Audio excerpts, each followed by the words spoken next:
El programa Memorias que Perduran en esta ocasión está de visita en el domicilio del profesor Adolfo Cáceres Romero, docente de la universidad, investigador, historiador, orureño de nacimiento.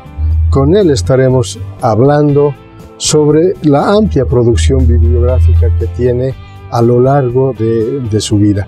Profesor Adolfo Cáceres, un gusto tenerlo en el programa. Para mí, Constantino, venga esa mano, bien, de cuánto tiempo te estoy viendo. Así es. Bueno, me alegro de recordar los tiempos, es maravilloso, bien, que perduran, ¿no? Es Memorias que Perduran, como las, ¿no?, memorias. Y precisamente se trata de rememorar un poco sobre el personaje. En este caso, ¿quién es el profesor Adolfo Cáceres Romero? Sí. Bueno, hay tantas cosas, hijo. Primero, cuando llegué de Oruro acá, saliendo bachiller, me metieron de que debía ser médico. Entonces, como en Oruro no había carrera de medicina, sino de ingeniería, yo salí el 55, aquí estaba uno de mis tíos, entonces me vine y él me dio un cuarto, empecé a estudiar medicina. Empezó a estudiar medicina. Claro, ahí tengo mi carnet todo de medicina de la Universidad Mayor de San Simón. Bueno, entrábamos libres, no había propedéutico, nada. Entonces me inscribí, todo estaba bien. Y la parte teórica no tenía problemas. Estábamos con anatomía descriptiva, textil a target. Era la primera parte era la cabeza, el cerebro, no, la cabeza, pero osteología, los huesos, los huesos. Así que yo tenía mi calavera también, me conseguí todo. Bien, estaba estudiando bien y había que entrar al anfiteatro para hacer prácticas ahí en los cadáveres, ¿no? Yo con mi guardapolvito, mi bisturí, todo bien, y me toca a un muchachito que había muerto con tuberculosis, estaba de 16 años, y me dice, el ayudante era el que, a ver, la práctica de pulmón. Ya, voy con mis guantes, abro su omoplato. No se había formolizado bien, sino que está llenito de gusanos. Porque les metían formol y con eso los charqueaban, como charqui se podía trabajar. Pero este estaba podriéndose. Entonces lo dejé y dije, no, vamos a buscar otro. No había. Bueno, mañana vamos a conseguir.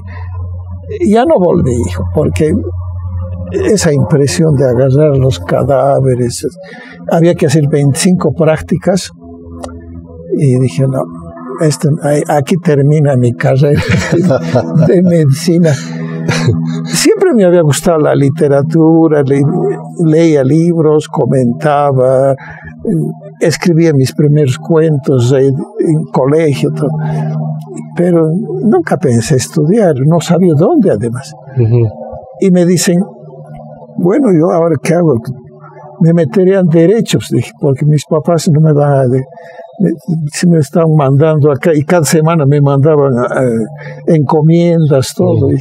Así que a derecho. Si no soy doctor en salud, voy a ser doctor en leyes. Y estaba ahí. Y me dicen, pero aquí había habido la normal católica, está en la Colombia, frente al Colegio Santa María. Ahí dice que se estudia literatura. Entonces fui a averiguar.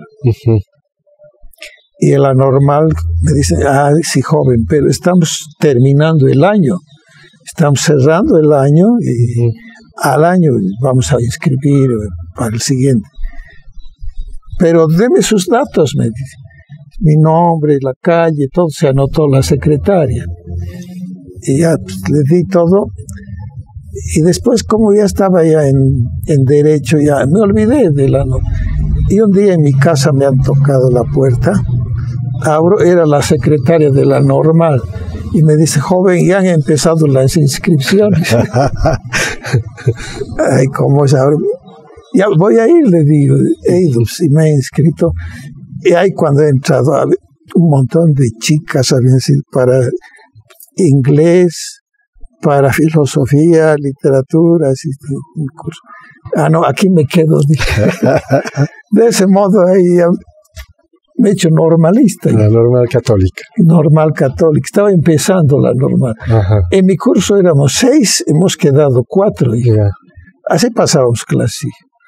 Y nos juntaban con filosofía, más para algunas materias, como gramáticas, cosas así, o pedagogía, didáctica. Y después ya la especialidad. De ese modo, el 60 salí de la normal. Y como era el mejor alumno, me dieron trabajo en el La Salle. La Salle. Lo que debía haber hecho es provincias, ¿no? Claro. Pero me metieron a La Salle con los hermanitos ahí, las sallistas, y había sido un régimen dictatorial ahí. El profesor era el dictador, no se permitía nada, ni risas, nada, bien serio, sí. Y yo, como era joven, les contaba chistes, y había un hermano que miraba de la puerta y me hacían llamar y me llevaban a la dirección. Me decía, usted está cambiando el sistema, aquí no sé, aquí es todo serio, no hay chistes, no hay nada de eso. Pero digo, son jóvenes y les animo. No, aquí tiene que ser como el profesor Ramírez, Alfredo Ramírez, no sé si lo has conocido. No. Era bien estricto, le temblaban los alumnos. La dictadura, me dice, pucha, yo no soy dictador. Así que ahí otra vez me llaman, porque no podía. Yo con los muchachos eran como mis amigos. Pues. Claro. Y me vuelven a llamar, me dice, vamos a intervenir su clase si va a seguir así. Muy permisivo es usted, porque tiene que hacer diálogo, inclusive, que no tiene nada que ver con su materia. Es que son jóvenes y les doy aconsejando así. No, me dice, si no, con esto se han cerrado las puertas de La Salle. Bueno, pues, terminé ese año, hijo, y ya no me contrataron. Y el magisterio estaba un político de ultraizquierda que era un maestro, Joselín Pereira. No sé si se ha ido. Sí, he escuchado de eso. Y él decía, estos de la normal católica no van a entrar jamás aquí, porque eso es privado, esto es del Estado, y así.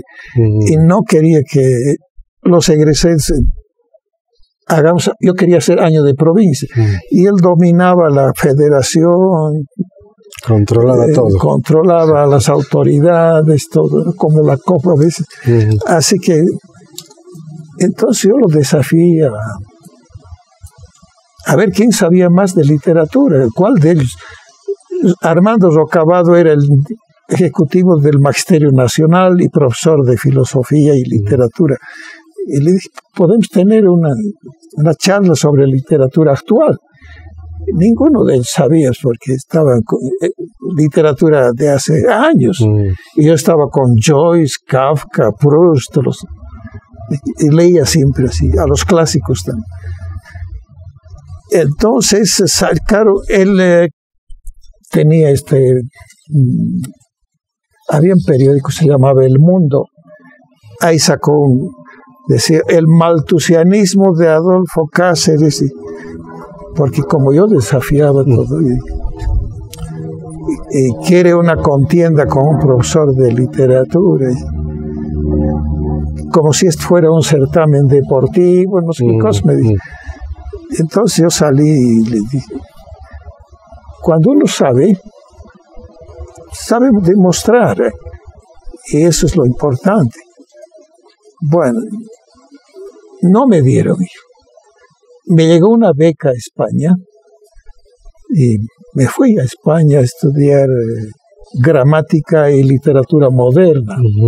Entonces llegué de España después de un año y había cambiado, seguía Pereira, pero había leído algo de mi producción, todo, y dijo, me invitó a participar en el Magisterio Fiscal, me consiguió en Clisa y Quillacollo, después me centralicé en Clisa, en Juan de Dios Valderrama, y así de ese modo ya entré, y cambió, se hizo mi amigo el Joselín Pereira, me hizo dar charlas al magisterio, decía, este joven, así, los machos tienen que ser así, superarse, salir con becas, todo, y cambió todo. ¿A qué se habría debido el cambio?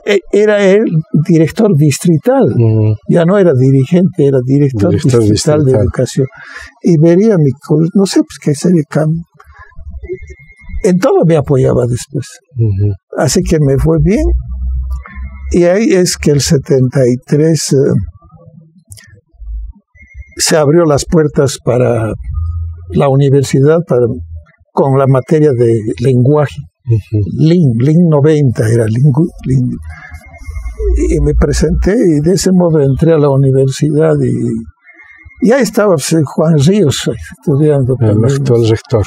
El rector era un chiste con su cabello así.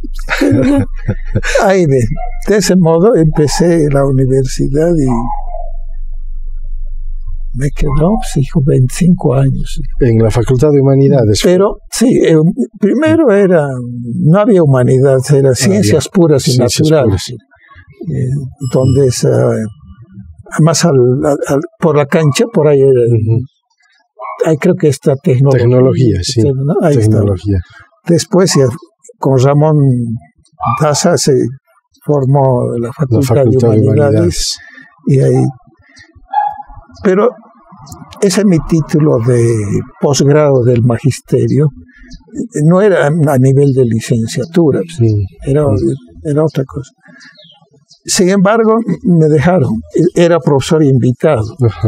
Invitado, trabajaba ahí como cada semestre, hasta que llegó un momento en que dimos exámenes y entré. Después ya era titular. Llegó el golpe. Estaba trabajando ahí cuando había movimientos en favor de Marcelo Quiroga, el PC1, y yo lo apoyaba.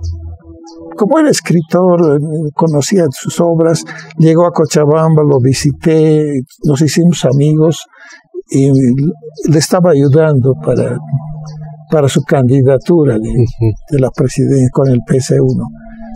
Y era justamente en 1980, en abril estuvo acá, en la casa de su tía, dice, por el Colegio La Salle, y la calle. Y ahí estuvimos hablando de política y de literatura, más de literatura, ¿no? Entonces yo le digo, Marcelo, te está amenazando, sobre todo García Mesa, también Banzer, te vas a cuidar. No, yo siempre ando bien.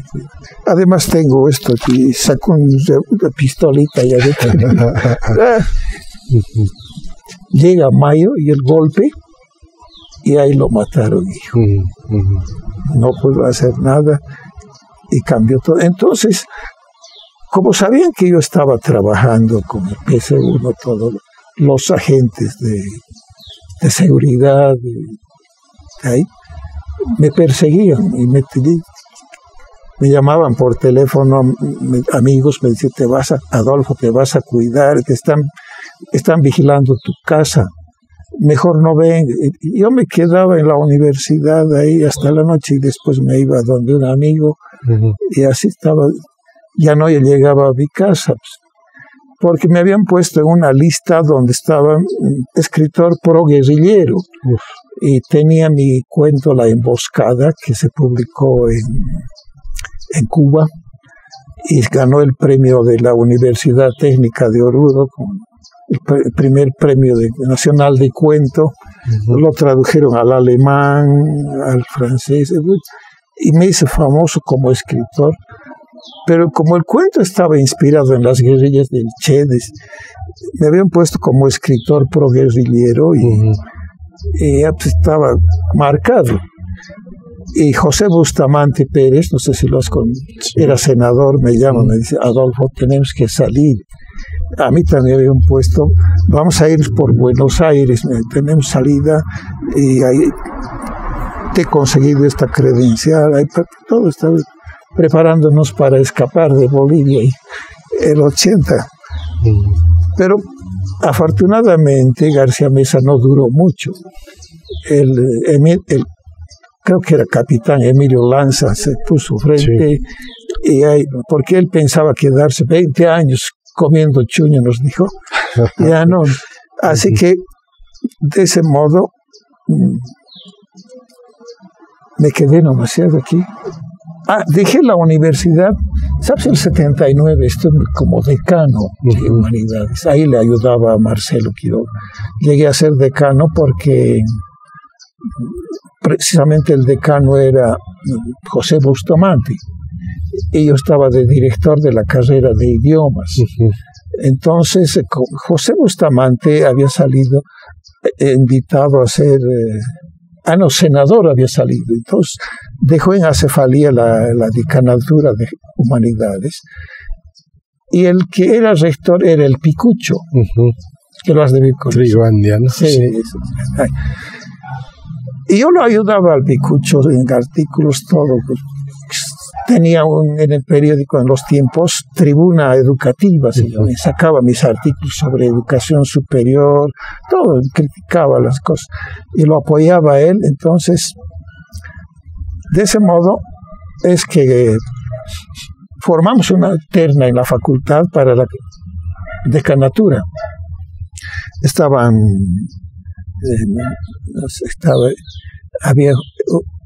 Hay un falangista que inclusive llegó a ser prefecto, Fanor Saavedra. Fanor Saavedra. ¿No? Estaba ahí, era catedrático ahí.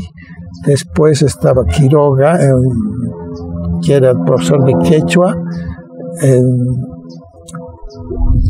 Estaba yo, había otro profesor de inglés que era abogado.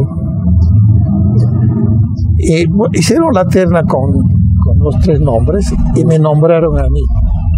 De ese modo es que me hice cargo de la decanatura. Y cuando llegó el golpe de García Meza, se cerró la universidad y salí yo. Y tenía que salir. Por eso es que Bustamante también me quería sacar. Para volver a la universidad, yo ya no quise, estaba escribiendo la historia de la literatura. Guten Tag me pagaba en dólares anticipadamente. Todavía el libro estaba escribiendo, pero ya cada mes me pagaba $50. Así.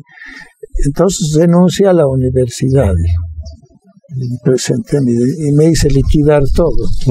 Desde el 73 al 80 me liquidaron. No era gran cosa, pero bueno. Mi titularidad toda la perdí ahí. Al hacerme liquidar todo salí. Pero después la situación empeoró y volvieron a invitarme a la universidad.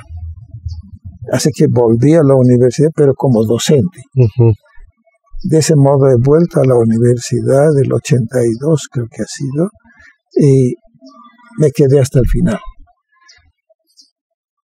Esa ha sido mi parte como docente, como profesor, ¿no? Todo eso. ¿Y cómo es que surge esta vena para escribir libros?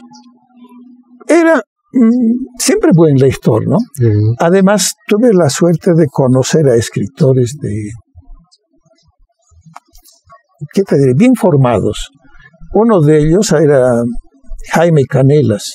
Tenía un grupo que se llama, era Gesta Bárbara, y después escritores, que es la Unión Nacional de Poetas. Ahí me incorporé. Después llegó Edmundo Camargo de Francia, de Europa. Se hizo muy amigo mío. Nos reuníamos en su casa, leíamos, escribíamos, leíamos. Así que me fue inspirando más cosas. Estaba escribiendo mi novela La mansión de los elegidos y Camargo me decía, acaba esto, yo te lo voy a hacer traducir al francés porque yo tengo amigos allá, como había estado en Francia, así que yo escribía con todo entusiasmo, de ese modo. Pero Camargo murió joven, tenía 27 años, hemos estado como amigos 2 o 3 años y se murió. Y también Jaime Canelas murió también joven, un ataque cardíaco, y Camargo había estado con una enfermedad grave y no podían salvarlo. Me quedé solo y bueno, pues, terminé mi novela, la publiqué, la presenté al concurso Guten Tag, salió finalista y recibí una carta que le había mandado Mario Vargas Llosa, que era jurado, le había mandado a don Werner Guten Tag con los resultados del concurso. Ya estaba elegida mi novela junto a la novela de Renato Prada, que eran los fundadores del Alba, que también era muy amigo mío, estudió en la Normal conmigo, y él en filosofía y yo literatura. Entonces, este premio más nos estimuló, ¿no? Sin embargo, solamente publicaron 2 obras de ese premio. Los fundadores del Alba y Matías, el apóstol suplente, que también era de las guerrillas, que era de un poeta cruceño que vivía en La Paz. Ay, ahorita me ha borrado su memoria, eso no. Entonces, de ese modo es que he seguido escribiendo, ya sacaba cuentos, salía en las revistas, en periódicos. Mi primer libro fue Copajira, saqué también.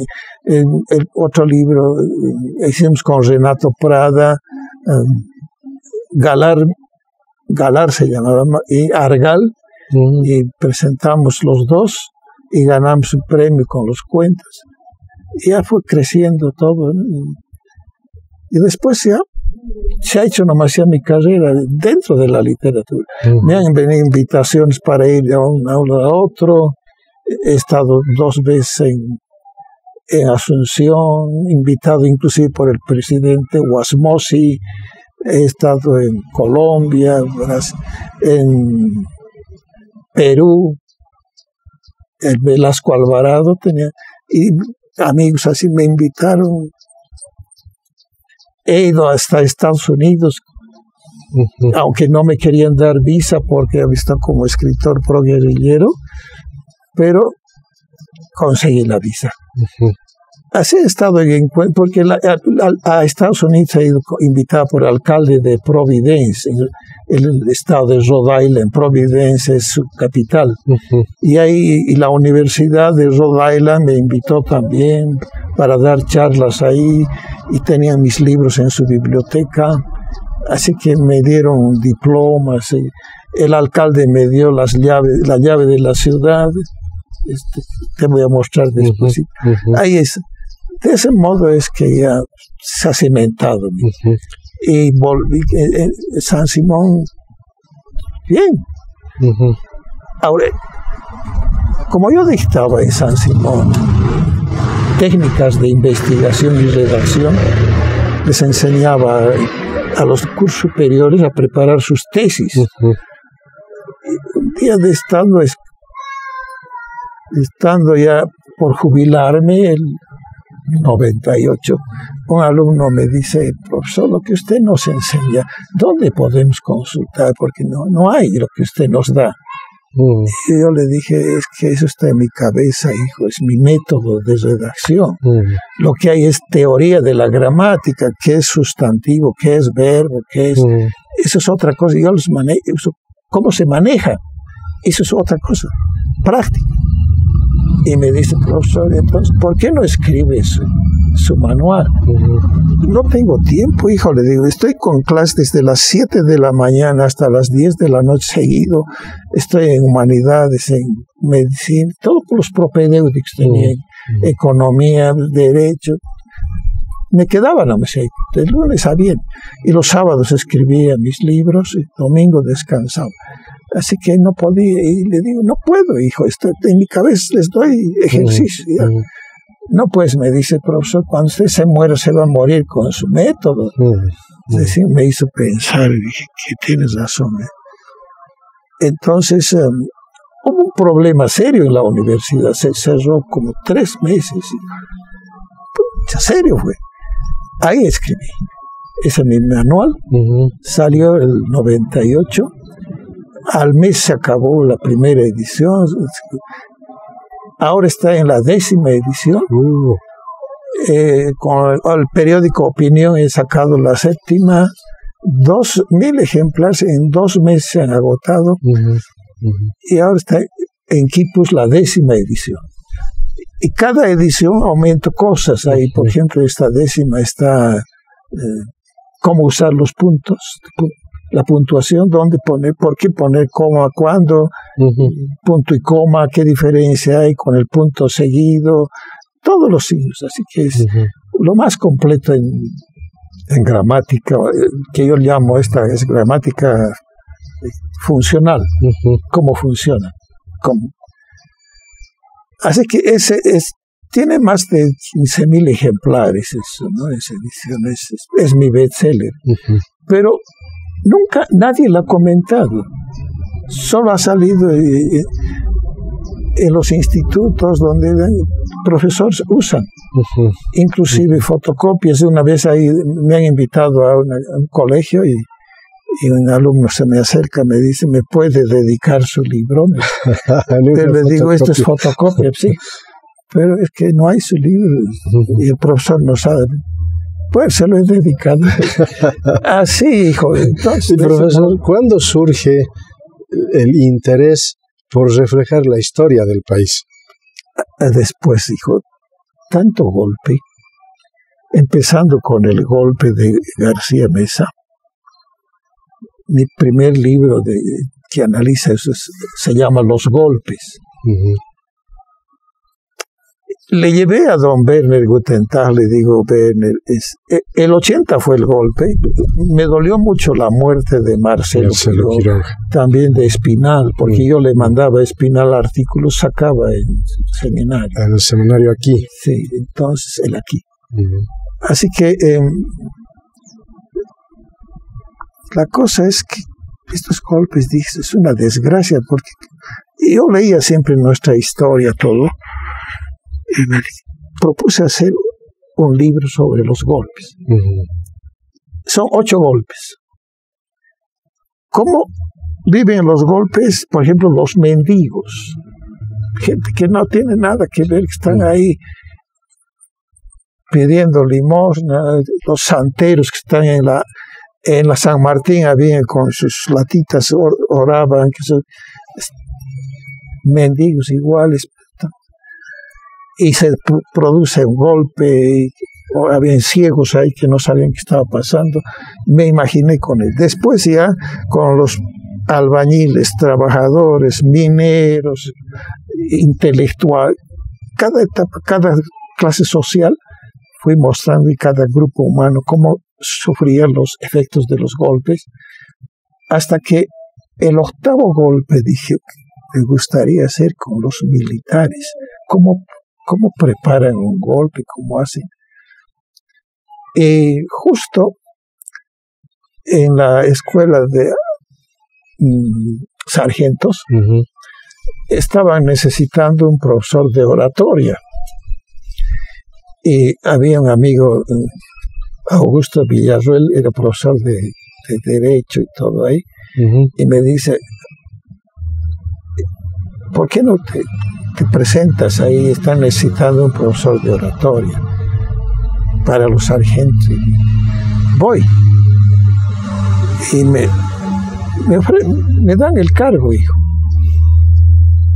Con los militares, no los podía sentir a los militares, pero quería escribir este cuento y los estudiaba. Y les di 2 semestres así, casi un año estuve con ellos. el 82, todavía había toque de queda, 81 cuando empecé, pero ya eran mis amigos los sargentos, inclusive una vez ahí tenía clases en la universidad hasta las 10 y salía, ya empezaba el toque de queda y no había movilidad. Desde la universidad aquí tenía que venir a pie, y uno de esos carros me agarra pues ahí. Y había sido uno de los sargentos. ¿Qué está haciendo? Estoy a mi casa, le digo. Lo llevamos y me han traído. Bueno, de ese modo he escrito. Los estudiaba. La cosa era entrar a la escuela de comando y alto. Habían algunos cursos ahí. Y me hice para asistir a un curso de defensa civil, había habido. Y me hice dar credencial de la universidad. Entré. Con todo eso he ido estudiando a los militares, ya su machismo, esto, y saqué el golpe 8, que es con los militares, cómo preparan el golpe, cómo entre ellos se pelean, porque todo averigüé, todo estaba, había una pesquisa como detective ahí para saber todo eso. Llegaban a veces autoridades y estaba metido ahí para averiguar cómo era. De ese modo salió el último golpe. Ahora, tenía golpes en la historia. Me enteré, por ejemplo, del golpe que había habido a Daza, en la 5ª división. Hilarión Daza. Entonces, de ese modo, entré a estudiar mucho la Guerra del Pacífico. Pero no me animaba a hacer una novela sobre eso todavía. Muy difícil. Pero hice un cuento con golpe. El golpe 3 está con eso. Con nuestro tiempo y también el golpe de Natuch igual está ahí con nuestro tiempo. Igual. Así que he estado trabajando en eso. Ese librito tampoco ha sido muy comentado, solo afuera. Un escritor español me hizo comentarios, pero acá no se ha animado, nadie lo ha dicho. José Ortega era un catedrático de una universidad norteamericana y él era español, entonces le gustaba la literatura boliviana y se hizo mi amigo y él me hizo comentarios que salieron en revistas del exterior. Así que después ya con los años he ido madurando y la guerra de la independencia veía un montón de problemas que teníamos con nuestros países vecinos. Esto mismo de Ingavi es los peruanos querían apropiar todo eso, porque cuando nacimos las fronteras no estaban definidas. Cuando se formó Bolivia en 1800 haré mapas, sí, pero no había ni control, nada. De ahí que con guerras recién hemos definido nuestro mapa. Cuando el Brasil se ha quedado con el Mato Grosso, el Acre, Chile nos ha quitado. El mar no lo ocupábamos, nosotros estaba lejos el mar. Estaban peleando acá nomás belcistas, bolivianistas, problemas. Casi nunca se hablaba del mar, no había cosas que reflejen el mar, ni literatura que mar. No había empresas de viaje por el mar, nada. Así que, y a los chilenos les habían dado concesiones, Melgarejo los había metido, se quedaron nomás así que. Y recién despertamos si queremos. Cuando igual el auge de la goma en el Acre, no, estaba abandonado. ¿Sabes quién defendía? Nicolás Suárez era un industrial cruceño que trabajaba ahí con la goma. Es el que formaba la columna Porvenir, con los trabajadores formaba un ejército para defender. Cuando iban ahí allá, no podían, porque imagínate, del altiplano a la Amazonía, para ellos era la muerte. Y además los mosquitos, beriberi, infierno, paludismo, se morían en pleno camino. Salían 150 hombres, llegaban 50. No ha sido fácil. Por eso es que ahora estoy trabajando con la guerra del Acre para ver qué cosas hay, cómo ha sido. No ha sido nada fácil. Y mi personaje es un colorado de la guerra del Pacífico, que lo estoy metiendo ahí, porque a los colorados los han perseguido después de la batalla del Alto de la Alianza, como Narciso Campero le ha golpeado a Daza, y los colorados eran fieles a Daza, entonces Campero los ha hecho desaparecer. Los ha perseguido, hecho fusilar y todo algunos, porque reclamaban por su sueldo y decían, están complotando contra mi gobierno, y los hizo fusilar. Uno de esos que iba a ser fusilado es mi personaje, que se escapó y llega al oriente, ¿no? Y con eso estoy trabajando, el último colorado en la guerra del Acre, señor. A ver si lo puedo terminar, porque ahora sí que, pasando los 80 años, hijo, ya no es tan fácil escribir así. Trato de concentrarme, leo mucho, estoy hasta media hora puedo aguantar, 1 hora, ya me canso. Al día siguiente otra vez avanza así, poquito a poco. Pero digo, ahora sí, si Dios me da 2 añitos más, puedo acabar. ¿No? El profesor Cáceres, también ha sido de su interés el tema de la guerra del Chaco. Claro. Su libro, El charanguista en Boquerón. Mi suegro era de los 3 pasos al frente, estaba en el colegio militar y me contaba tantas cosas que le he dedicado a él también. Eso. Ha sido héroe de la guerra del Chaco, mi suegro. Se reunían acá los excombatientes, venían de ese grupo de 3 pasos al frente, porque a los que estaban ahí todavía, estaba en tercero del colegio militar, eran 5 años, y ya no había oficiales en la guerra del Chaco. A la mayoría los habían liquidado, entonces necesitaban oficiales, y a los que estaban estudiando ahí recién, changuitos de 17 años, mi suegro fue a la guerra. Le hicieron dar 3 pasos al frente en el patio ahí. Hans Kund les había visitado y les dijo, jóvenes, necesitamos oficiales, pero no podemos obligar, voluntarios. Así que van a dar 3 pasos al frente, y los que den los 3 pasos van a ir a la guerra. Y toda esa generación dio los 3 pasos, todavía toditos. Y el general, ¿cómo es toditos? 3 más, otros 3 pasos más, y dieron toditos. Y de ese modo entramos mis sueños. Contaba cosas, los fusilamientos, tantas cosas que no estaban en los libros. Entonces empecé a escribir la novela. Tenía además un librito de un tío mío, hermano de mi papá, jovencito, también había entrado, jovencito, tenía 18 años, y le gustaba la poesía, todo, y en su cuadernito ponía sus poemas. Félix Cáceres se llamaba. Cuando lo mataron en Nanagua, habían sacado de su ropita, y ese cuadernito estaba.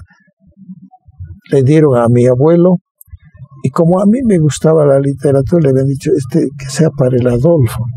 Y de ese modo llegó, yo veía sus poemas, sus cosas que escribía mi tío. Y lo he puesto también de personaje, está ahí, al charanguista de Boquerón.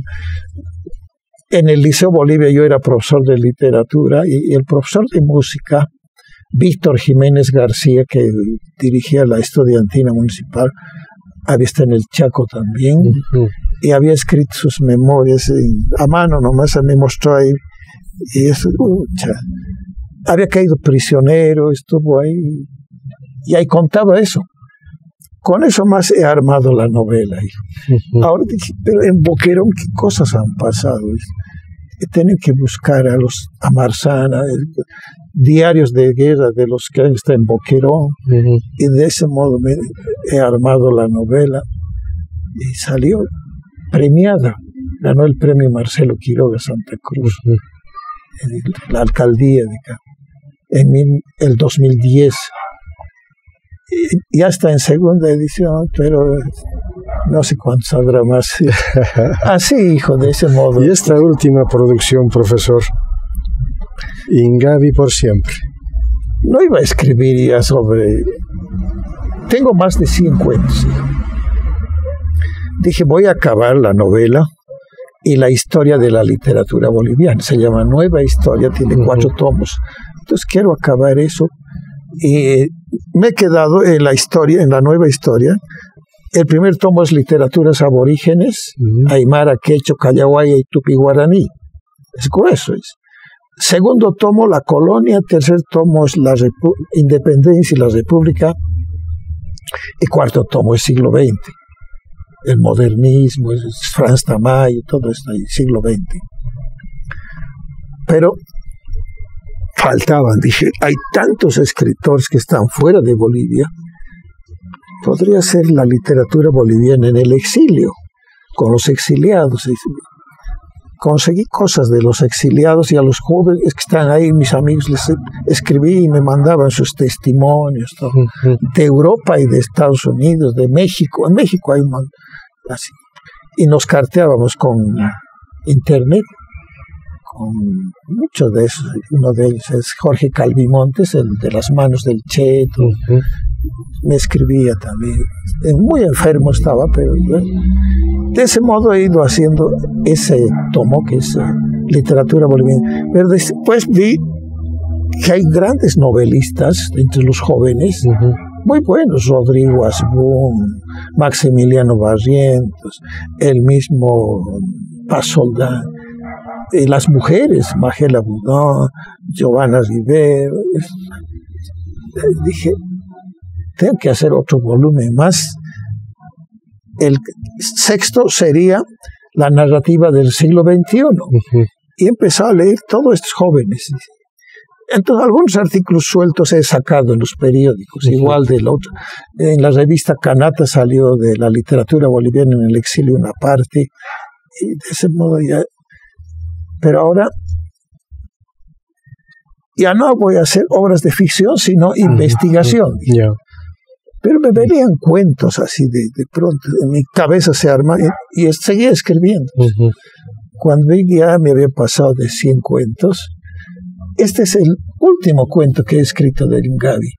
Entonces, como ya dije, voy a hacer un libro con cuentos históricos. Tengo tantos del Chaco, voy a ver. La batalla de Ingavi, me he puesto a investigar.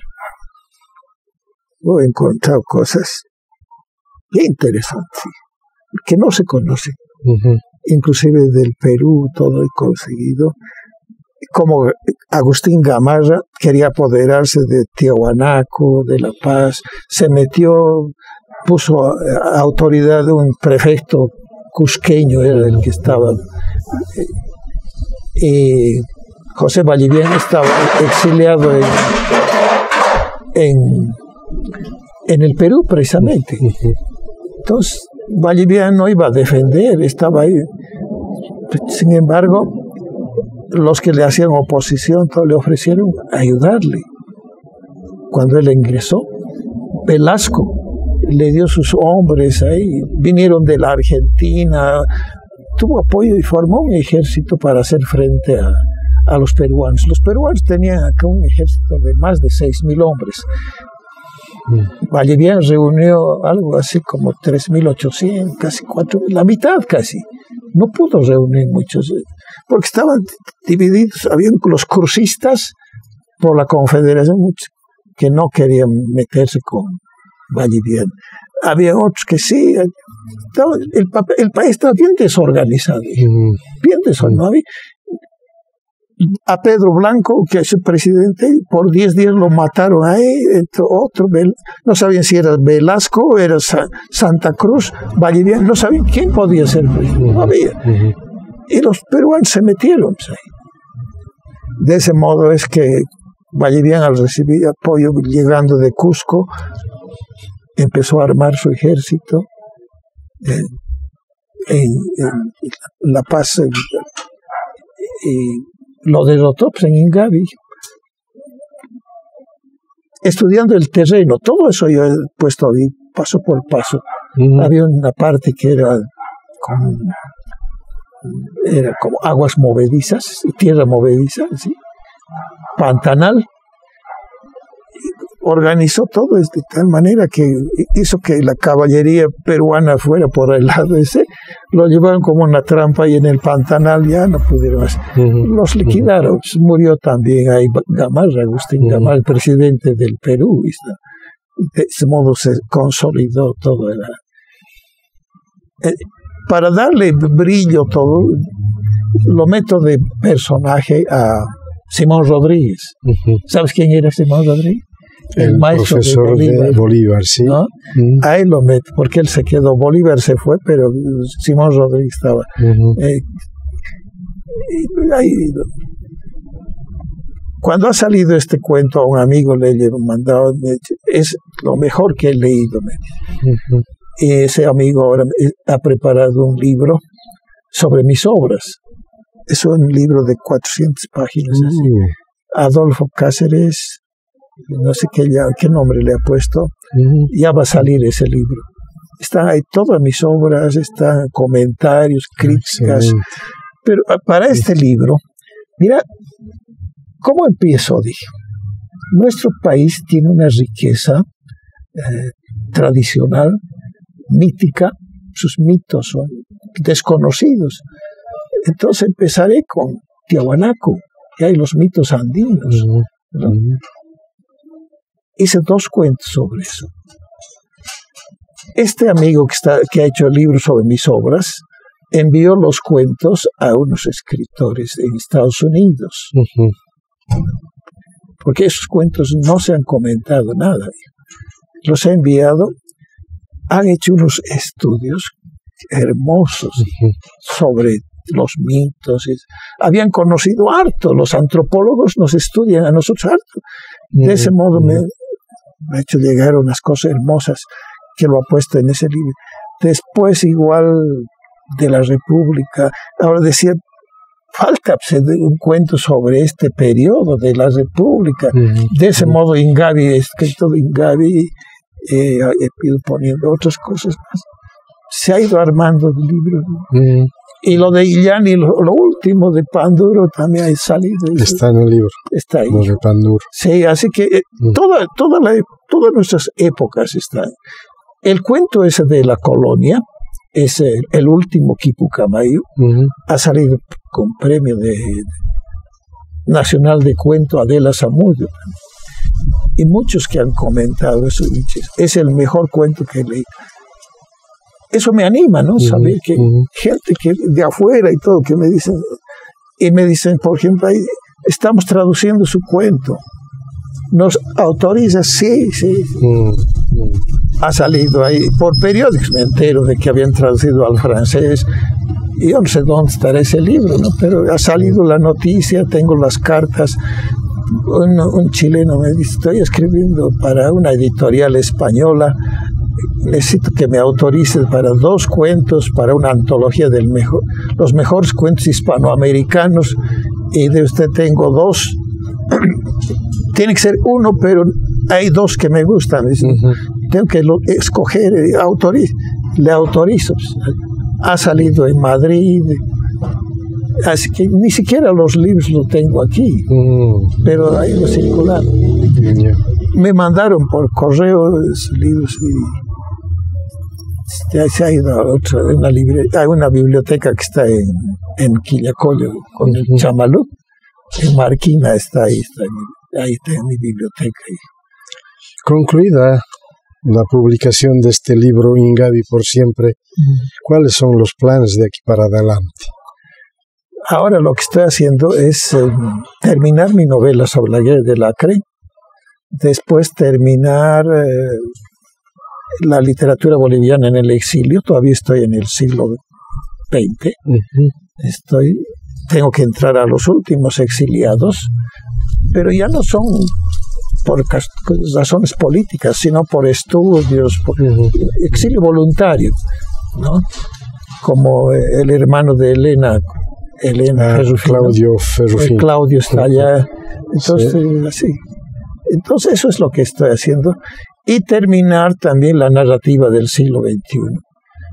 Con eso, y mi novela sobre el Acre, bueno, tengo todavía uno más, que son mis memorias.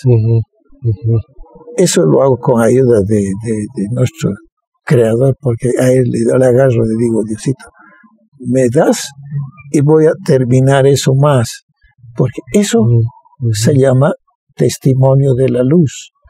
Ese libro está inspirado en el 85, cuando yo estaba desahuciado, en terapia intensiva. Mi médico de cabecera me levantó así mi párpado, y estaba lleno de tubos, cosas. Ahí estaba agonizando. Yo notaba eso. Así. Y me levanta esto, y yo lo miro ahí. Y el médico estaba con su enfermera y su ayudante, y dice, avisen a sus familiares porque este señor se está yendo, que se despida. Entró mi esposa llorando, me sacudía. Adolfo, tenemos 4 hijos. ¿No? Es una placidez increíble, hijo.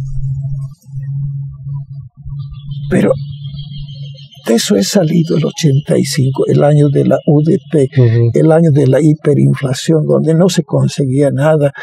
Debían haberme llevado al seguro, a la caja de seguro. Me llevaron al gastro, había que pagar eso. Sin embargo, mira, ha aparecido un médico que había sido, su esposa había sido mi alumna, había sido egresado en México de terapia intensiva. Le había dicho, a ver, anda, averigua, mi profesor se está muriendo, y tú que has estudiado esto, a ver.